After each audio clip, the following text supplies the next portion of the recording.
Hello and welcome to Bust and Beyond with your host Robin Hayhurst. In this podcast, Robin will introduce guests that have known failure and want to share their story about how they got through it and what happened next. This will make you learn how to see things from a new perspective and avoid making the same mistakes. Please welcome Robin Hayhurst. Hello everybody and welcome to Bust and Beyond podcast. We're joined today by Stefan Fehr. He is the CEO of Modern IQs, which is an AI platform. Welcome, Stefan. Hey, thanks for having me. That's great. So tell us a little bit about your platform and where it's different from others. And we're really interested in your journey in creating that and the kind of barriers that are put in your way. Yeah, well, so this all started with my last project. That was appcolumbus.com. So this was a platform for business software. So this was all about getting traffic from Google, right? Or getting traffic at all, because it was an affiliate platform. So I had blog articles on that platform about the different software. And the day when I created longer text with AI for the description of the tool and so on, I was doing this in one day for 60 articles. Right? Because you can do it very fast. You just tell the system, this is the tool, but to write me a description. And so I did.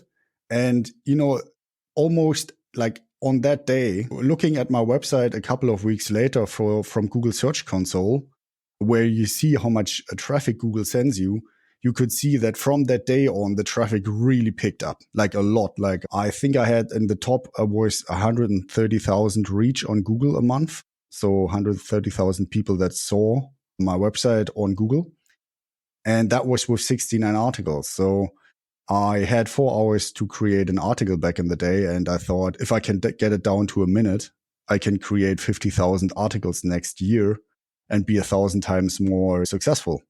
So the task was buy a tool that creates high quality blog articles fast.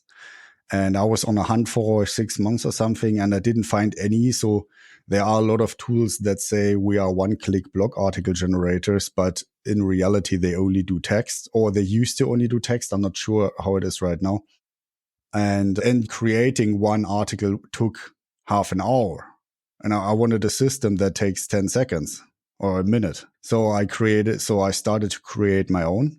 Since I was having a background in tech and using software a lot and coding, I could do this quite easily. It's not been like we're still improving quality and everything, but because there's a lot you can do there.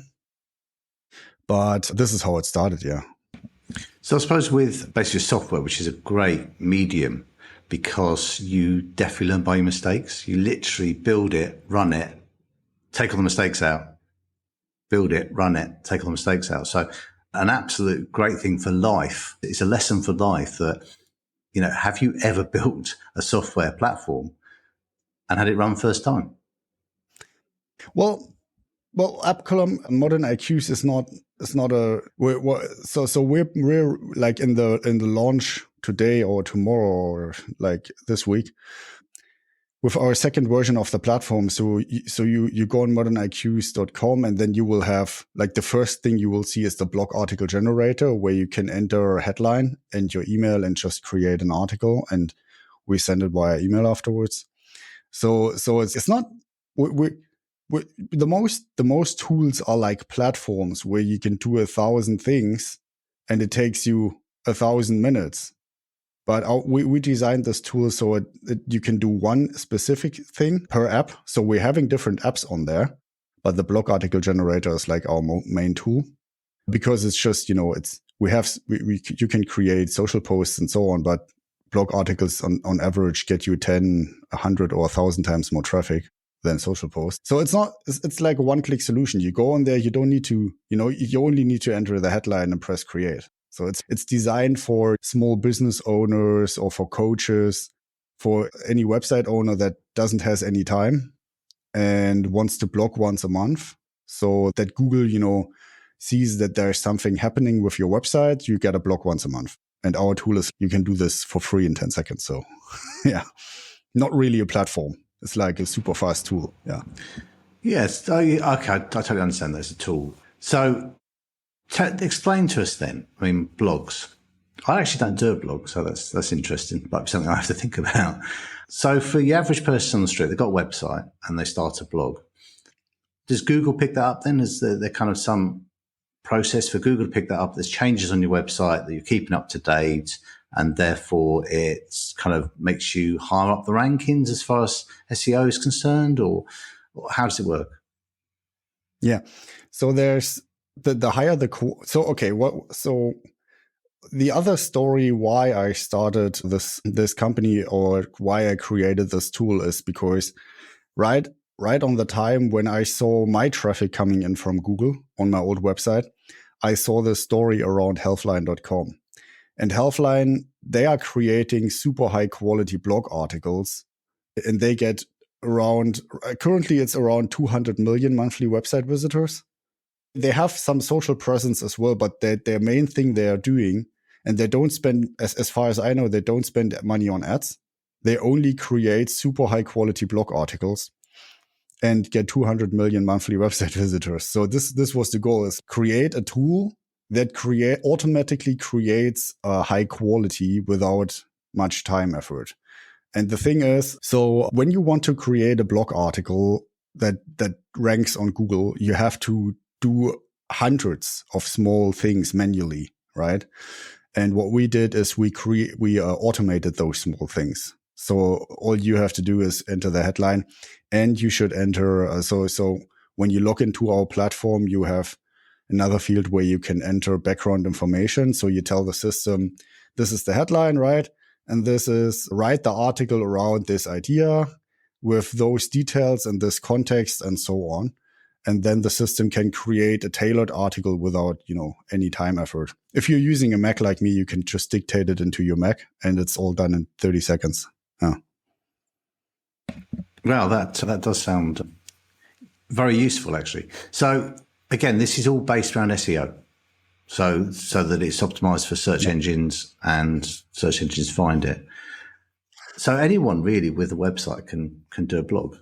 And with your platform, it's already all sorted out for them. And when you say you kind of put description, is that your prompts then? Is that the same as prompts, or is it just information it needs? So there's basically 3 levels. Level 1 is you're not logged in, and you only enter the headline and your email, and we're sending you the article. When you're logged in, you have another field where you can put background information, and I highly recommend this. I mean, it's depending on the use case. For example, if you have a restaurant and you have a common dish on your menu, like whatever, chicken teriyaki, right? And you're in Amsterdam and you want to rank for chicken teriyaki Amsterdam, and somebody's, in Amsterdam searching on Google for chicken teriyaki, you only need to enter the headline and press create, because it's like a very standard content piece, right? And that'll still work.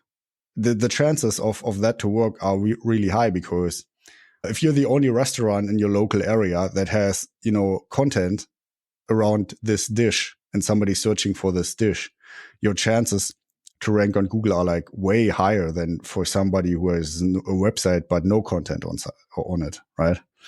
So this is basically the idea. I know you're in the construction field. I'm not.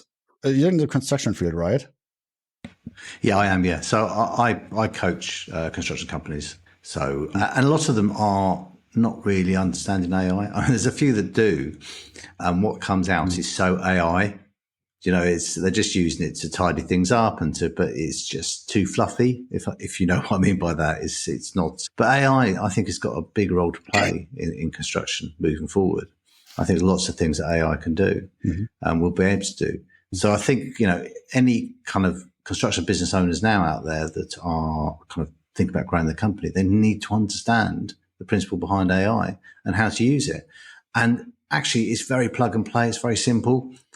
But even so, you need to use it. I still come across people occasionally in my industry who they know how to turn a computer on, but that's about it. And that's just not acceptable nowadays. It's not how you need to be. Well, the thing is look, when you use a tool like ChatGPT, there's still a learning curve, right? So you gotta, the more you use it, the better you get using it. But to create an article in our quality, the only thing it does really is like text and headline structure. And I mean, it can produce images, but it takes forever to find a fitting image. And so creating an article with ChatGPT in our quality level it takes you 4 hours. So our system is 1,000 times faster. But really every company, like for example, your main topic, if you would want to have 1,000 articles on your website, and this would, by the way, alongside with your podcast episodes, would be a great idea, because it can take the transcript and creates articles with it, so it's like very rich background information. But really, so your topic would be something like construction coaching, construction industry coaching or something like that. So you would want to have 1,000 articles around this main keyword. And construction companies, I'm not quite sure. I've thought about it, but they could blog about safety. They could blog about construction methods or whatever. Yeah. So, and since it takes no time, yeah, it's like you don't need. So this is the thing. If you have a one-click solution, and this is why we focus on one-click solutions, because you don't need to learn anything. You have an idea about a topic for a headline for a blog article. You type it in, you press create, and that's it. If you have WordPress, it's getting automatically uploaded. Yeah. I just think, things have moved on so much. I record my podcast on Riverside. It transcripts it. So, and if I take words out, it takes the video out for those words. So it cuts it automatically. It's so simple. I'm lucky. I've loved computers all my life, mainly because I think I'm inherently lazy, and I've seen computers as making life easier. So from an early age, I remember a friend of mine worked for Olivetti. I'm not sure if they're even around anymore. And he lost his job, and he had enough components to build me a computer for free. So my first computer was quite a powerful one in its day. And I started mucking around with that. And that's when DOS was about and stuff like that. So, I've always been into computers, mainly because I thought, well, that can do a lot of what I don't like doing. And it's so true now. It's so much true. So we've spoken about your platform and your company. Let's talk a bit about you. So how did you get into this world? What did you, when you're leaving school, what were you thinking to do? What's your background? Yeah, so I'm originally from Germany, and I was doing a normal job training in a German car manufacturer. So in the production facility. So I was, when I was 16, since the age of 16, I was, surrounded with big automation and machinery. So I was in maintenance there. So basically, but I was a computer guy as well. So my training was as a mechanic electric engineer, but I was always a computer guy and surrounded by automation. And I guess this is how it all played out. Yeah. So since, then, the next bigger step was going into doing some further training in management, like a small MBA. And then, I started my new career in like lower management positions in Swiss companies. And the next step was optimizing my personal finance. And, by the day, like this took me like 6 months. And after those 6 months, I was in a situation where I made 5 times more money with my job than I needed. Money was kind of stacking up. I saw this and I was like, okay, if I ever go back to a normal employee life, I can have enough money. So this is secure. So let's try something harder, and this is how the whole entrepreneurial journey began. Yeah. As a coach, by the way, as well. Oh, right. Okay. So I actually think that my industry is terrible because owners of the businesses do not see themselves as entrepreneurs. They see themselves as builders, and they are entrepreneurs. And in fact, what they should be thinking about is how they can get better, how they can invest in themselves, how they can, selling my product, which is, I'll be honest with you, working, with companies to try and get them into that mindset, trying to get them into improving and trying to be the best what they can. In my industry, is really difficult because they don't see themselves as entrepreneurs in the first place. They see themselves as builders.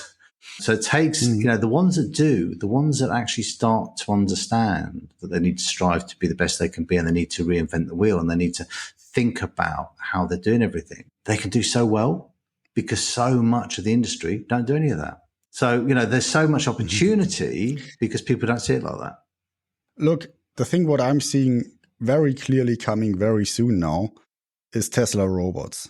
And Tesla robots, what I'm seeing this, like the main application I'm seeing for that is creating, having 5,000 robots that are working synchronized on a construction site. Like you don't need to explain anything to anybody, to any robot, because they all know what every other robot is doing currently, right? And they're working in sync. So I'm seeing construction companies with robots that build skyscrapers in weeks, right, instead of years, and for almost like for very little money compared to what it would cost today.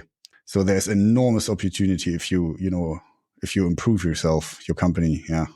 Yeah, and if you don't, then the other company is going to get the robot and do it. Yeah, no, I can see for sure. I can totally see that. If you kind of feed the drawings and the information specification into a central hub, and then these things go out and build it, they've got the information, and it's going to be millimeter perfect. We've never been millimeter perfect in the industry, so it's near enough, which is our kind of mantra and saying. So yeah, I totally see where the industry might go. It's how quickly it's going to go there. And will there still be, a role for tradesmen and for that? Because the thing is, robots are great, and I love the idea of if we lose those skills ourselves, what's going to happen if something happens? Because I'm sure at some point, I predict the next few hundred years, we're going to regress. Because I think AI is going to be a problem at some stage. It's, we're all kind of gung-ho with it at the moment, but I just reckon it'll be a problem. Totally. I to be honest, I see this way earlier, because the thing is, when robots are going to do our jobs, we have to get paid by universal basic income. There's no way around this. You got to tax those companies that, you got to tax the robot work. You got to tax work. It doesn't matter who's doing it, but the thing is really with UBI, it's, the people, I'm not sure if everybody is like that, but I'm hearing studies about this. So what makes me most happy is when I'm improving. And if I don't have any motivation to improve, then the digressing part is obvious. Yeah. Yeah. It's not very, very good if we automatically get paid. No. And I think there are some countries where you get paid for living there, but not many. Yeah. It's that improvement bit I think you've touched on. You've got to strive to be better. And I started my coaching career only about 3 years ago. I've learned so much. Mm-hmm. I have learned so much. I thought I'd stop learning. I have learned so much. I've learned about social media, stuff that I never knew before. I've learned about AI. I've learned about how people react, how people need accountability, how people they invest in something and then think because they've invested, it's going to happen around them. And they're not actually pushing themselves. I just learned so much. And I strive to be really, well, actually, my striving isn't just for me to understand everything and to help people, but it's for my clients to actually kind of have success. And the longer, I don't think I gave value to my clients 3 years ago, because I just was spewing out information and they weren't really getting it. I think that's completely changed now. So it's about actually people putting things in place, people actually using things. So I love this striving to be best. And I often speak to people in that kind of thing to actually do it. To are you striving to be the very best you can be? Look, just for that, so I'm always thinking it's like my passion is mastering operations. And the thing is that, for example, so I used to create a blog article in 4 hours. And then with those AI tools creating the text, I used to take 4 hours with AI. I started with AI already, right? But the thing is, I wanted to get this down to maybe I think in the beginning it was like, if I can get it down to 20 minutes or something. We're now down to 10 seconds, and this means that look. It's for most people, it would be a huge improvement to go. This would be 3 articles, 20 minutes would be 3 articles an hour. So that would be 12 articles in 4 hours. We can now do hundreds hundreds in 4 hours, right? So the thing is, there's something with optimization when you get down to the very, very low parts where every click takes away 20% of your work, because you've optimized so much that the output is like crazy. I give you an example. Elon Musk is now, they're creating a rocket factory. They're going to produce rockets, like gigantic rockets, in 3 days, where NASA takes 5 or 10 years to build one, right? So this is what you can get. And for example, in this construction company, if your construction company runs with robots in the future, you probably, I mean, those robots from Tesla are right now 5 times faster than a human. If you consider they are working 24 hours, 7 days a week, which they do. I give you a little task. Take a video from Tesla with a robot, the current video, and then speed it up by divide by 5, and then multiply by 7. So you're at this 7 days a week working, and then divide by 8 hours, which is a normal working day, and multiply by 24 hours, which is a complete day. And then you will see how fast the robot is moving right now. And then think about, you have hundreds of those robots in your construction company, and you don't need to explain anything. You give the system the structure, what it needs to build, and say, figure it out, right? Buy the material, order the material, get everything in place and build it. This is the future. Oh, I totally see that. You're prompting a skyscraper. I totally see that. So let's just change the subject slightly. You spoke about yourself and your route to AI and to what you're doing now, which is amazing. What's your biggest failures in that route? Where have you failed and what have you learned from it? Well, so I started so the whole thing started for me really very early, where the whole thing started for me with, hitting on women in town. So I was a really shy guy, and I didn't had any success with women. And then I read this book from a coach, and I started it, and, did it for years, and, just going out in town, and, saying hello to women. And I got better and better. And then people were asking me for training them, teaching them. And I got asked for business cards. So this is how I started to, think, oh, I could be a coach maybe, and then, so then so my further education taught me how to learn 20 times faster. And then when I was in my job, I optimized my finance by, well, in the beginning, I had 0 francs left over. And at the end of the month, I had 80% left over, which is like a more than 1,000-fold increase. So this is why I wanted to create video courses. Selling video courses. And back in the day, there was no good tools. So I needed to create bigger websites to do this myself, right? So this is how I got into the website thing. And then AI came along, and this is how I started to create content. And so now we're building like huge websites with great content in no time. But how did you fail? I mean, you must have failed on that route. Everyone talks about success. So the failing, the failing thing was, I just mentioned now, Stefan, that you have been up all night doing your platform. Yeah. So it's been sorry for the audience. Yeah, I was working till 2 a.m. So failing. I don't know. Like with the coaching thing, I haven't got really much customers in, right? And later on with the coaching platform, that was legal problems, because so I built the platform not just for myself. I built it for, that other coaches can be selling their video courses on the platform as well. And the reason why was because we had like extremely good marketing ideas, and those would have been, but the thing was the legal issues, right? So who owns the videos for how long? How are people getting paid, and what can I guarantee and what not? And so legal issues obviously was an issue. I mean, I could send 500,000 emails every month, but you're not allowed to. So that's legal issues again. I could have totally made it as a coach. sending 500,000 emails a month. But technologically, this is very easy, right?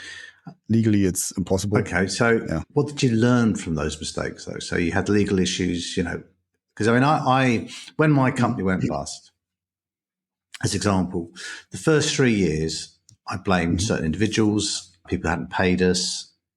I was very stuck on, is everyone else's fault? After 3 years, I looked at me. Yeah. I got the company into that situation. I signed a contract, which I shouldn't have. I employed people that I shouldn't have employed. I looked at my mistakes. And I was talking to someone who was talking about maybe coming on board for coaching recently. He said, oh, yeah, we made this real mistake and we had, big debt and the job went wrong. And I said, okay, so you've analysed that and what you did wrong. He said, yeah, absolutely. I said, yeah, but have you analysed it in the right way? Because it's easy to sit there and go, it's their fault, it's his fault. But that's not productive. Because you'll always come across those kind of people. No. Yeah. So going back to the question, what would you have done differently?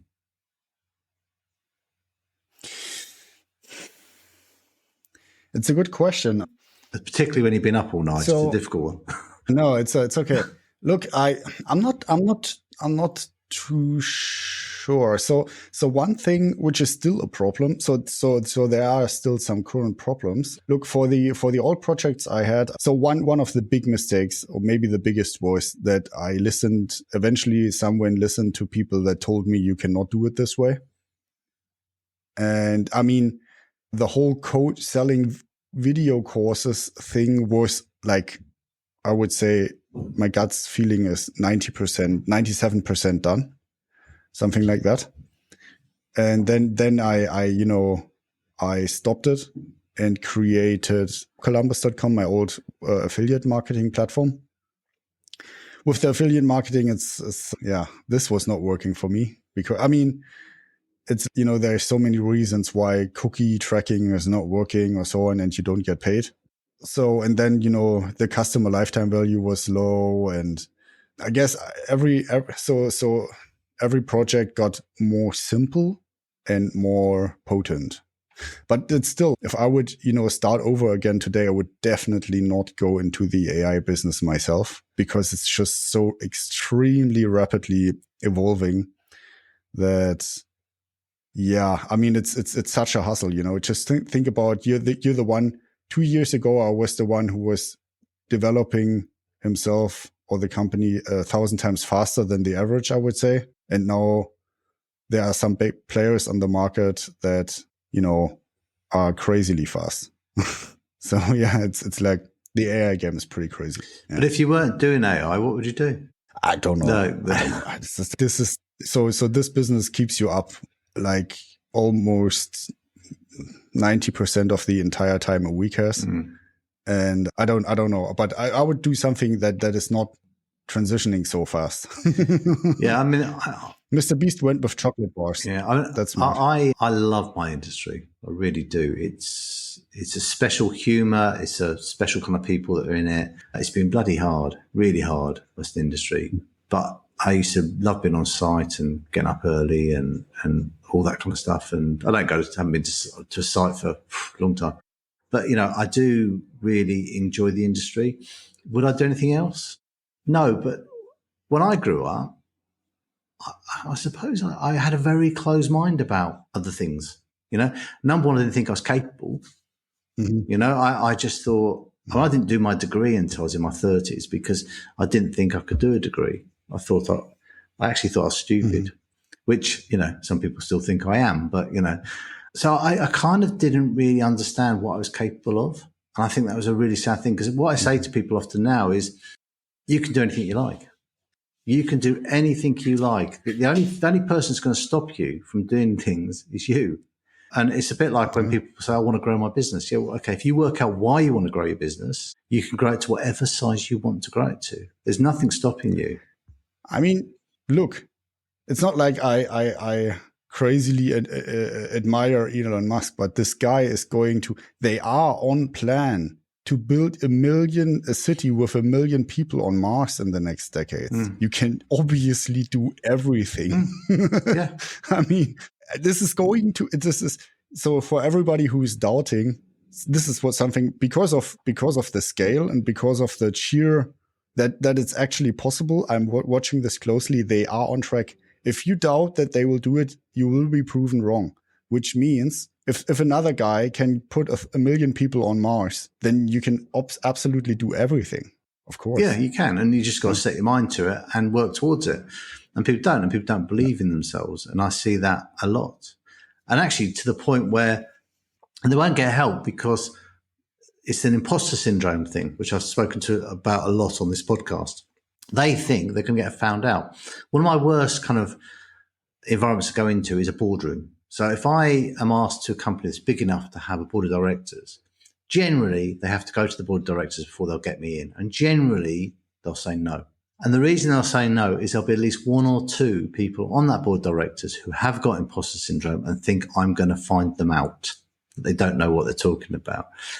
And that's not what I do. That's not what I do. What I do is I support everybody. And if they have got weaknesses, we support their weaknesses so that they get better at it. But yeah, I mean, it's all about this kind of very common occurring thing, which is people not believing themselves. And I know all about it because I've suffered from it myself. So, it's such an important thing.